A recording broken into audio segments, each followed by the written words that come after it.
So again, we've talked a lot about clusters lately, so I wanted to bring this up. I was just sitting with my wife talking about this because we actually have had a lot of clusters in our life completely unrelated to my work in prion disease.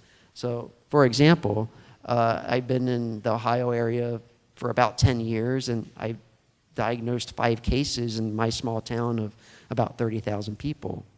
But actually the numbers work out, that's expected. My research nurse was in the wedding of one of the son's weddings, right? So that's kind of weird. So like when I drive, to martial arts, I actually pass 3 of my patients' houses, which is kind of weird, right? And then again, one of them was actually a good friend with my research nurse. This is kind of weird. My daughter's dentist brother-in-law had CJD.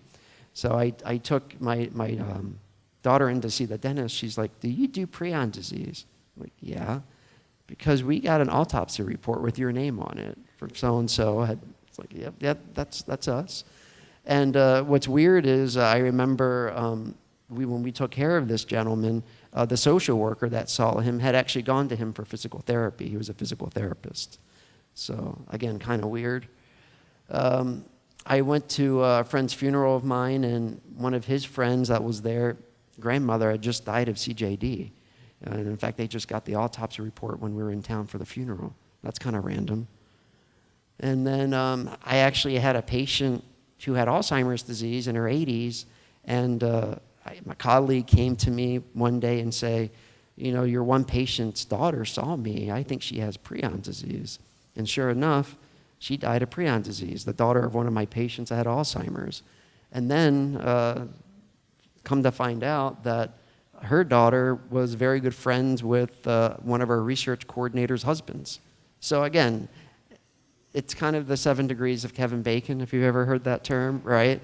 But I mean, that's kind of what happens. I'm not looking for these things necessarily, but when you talk about them, people are more likely to tell you about it, right?